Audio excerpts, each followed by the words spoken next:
Today we're going to be discussing the curious case of Kanye West. With me today is Lizette Voitko. She is our expert on all things Kanye West. An expert on all things Kanye West? Is there such a thing?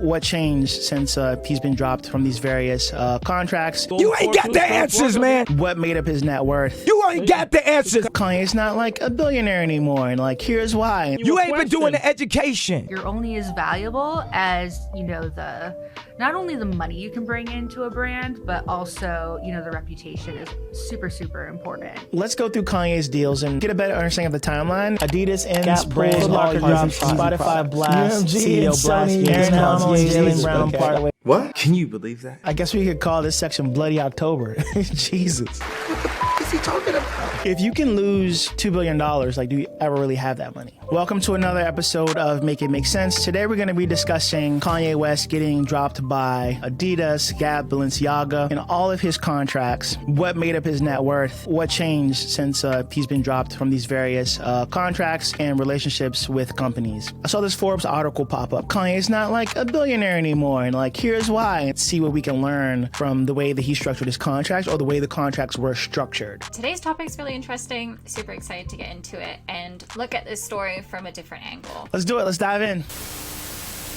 Welcome to Forbes Newsroom. I'm Louisa Kroll, and with me today is Lizette Voitko. She is our expert on all things Kanye West, and she's going to take us through her latest report on his stunning fall from the billionaire ranks. The thing you have to understand about Ye, because he's legally called Ye now, it's his legal name, he's really wanted to be on the billionaires list for a very long time. That fortune really relied on his partnership with Adidas. The Yeezy sneakers that he sold through Adidas was the 75% bulk of his fortune. And so how much was that partnership worth?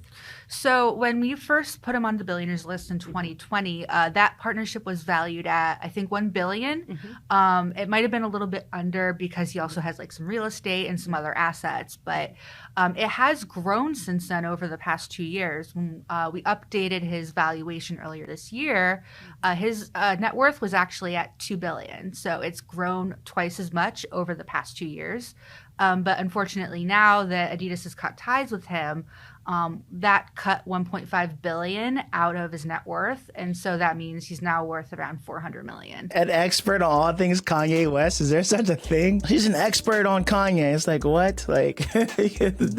There's a better way to say that, Forbes editor lady. All right, that's a little extreme, but these magazines throw out these random ass valuations. You ever Google how much so-and-so's net worth is, and some random ass calculation comes up? They're like, oh yeah, Dennis Rodman, because he played on the Bulls team back in 1994, plus the fact that he has 3 baby mamas that he pays that's probably a cancellation too. He has I guess my question is there any real way to calculate somebody's net worth? Because if you have to factor in future earnings that aren't realized yet, then it's all a guessing game or a rough estimate of, as long as they don't do anything such as said Kanye incident, then they'll reach that status.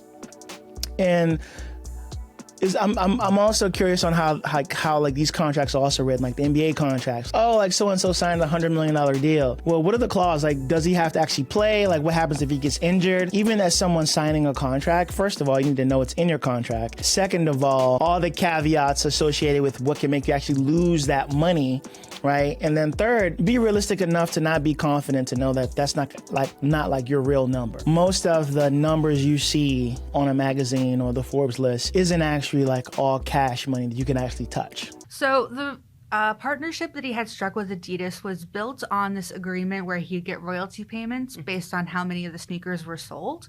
And in terms of how we then value get from, okay, he gets his royalty to $1.5 billion, we attach a multiple to it based on how the revenue has done over the past year. Mm-hmm. So we calculate that number. We have a multiple that we get from, industry analysts and other experts. And therefore, you get your total number of valuation and then his piece of it, which is $1.5 billion. You're only as valuable as, not only the money you can bring into a brand, but also, the reputation is super, super important. So like that's the part that I'm trying to get a better understanding of. There's the actualization of the money, and then there's the, everything that comes with it. The newspaper, Forbes, is just giving you like a valuation based on you completing the actual contract. But until then, your shit's at risk. So I would be super nervous on fucking anything up. Maybe, there is some sort of grand plan that Kanye had, but if I'm campaigning to be on the billionaires list, show them all my details, I bring my bank statements and everything else, and then I fuck it up. It's like you actually thought that you were worth that, but you weren't really worth that at the time because you don't have the actual money in your bank account. So you're not really worth $2 billion.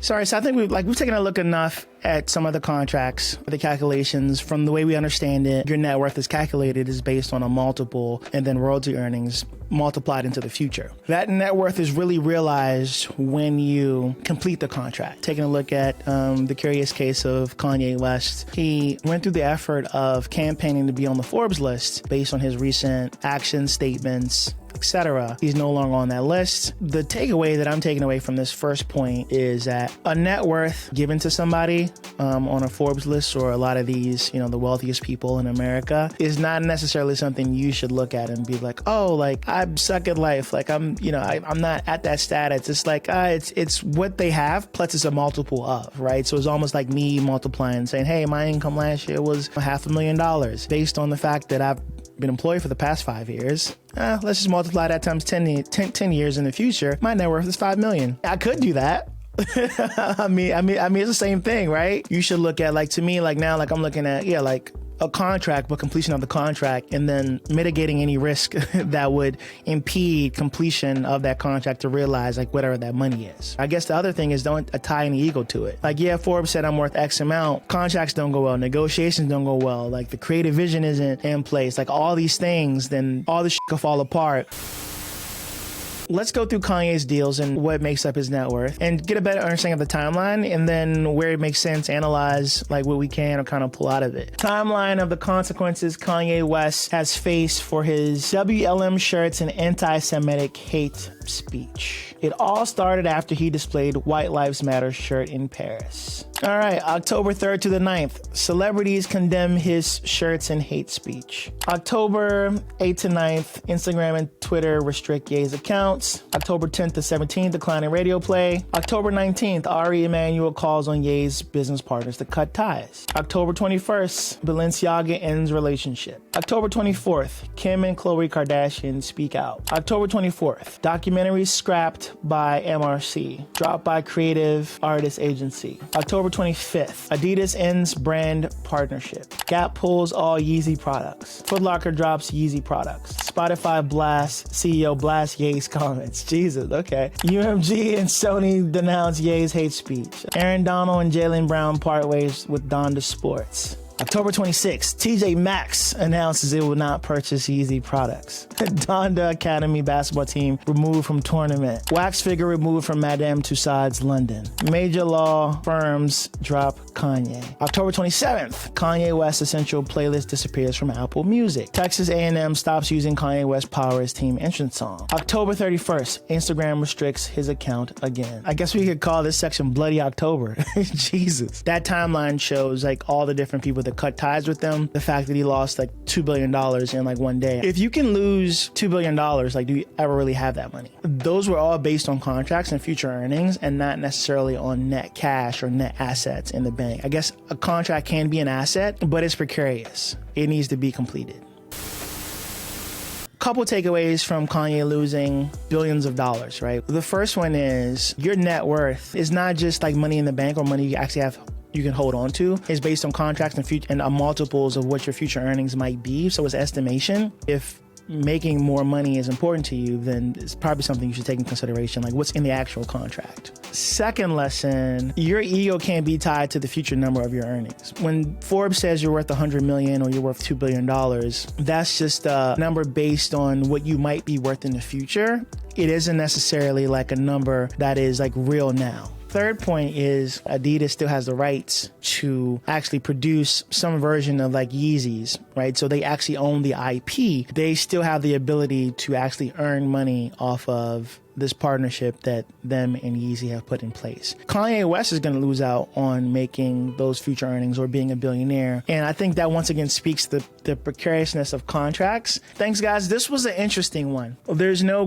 good that comes from hate speech or, not speaking kindly of other races, creeds, and no matter what the context is. The objective view that we took in this video was more or less let's look at how someone loses $2 billion in a day. That's all I got, Olivia. Right, not an easy topic to cover, but interesting from an objective perspective. All right, guys, so if you like stuff like this, you can find the Patreon link below. You can subscribe to the newsletter. You can subscribe to us on all the socials that we're on. So with that said, that's all we got today. We will see you in the next video.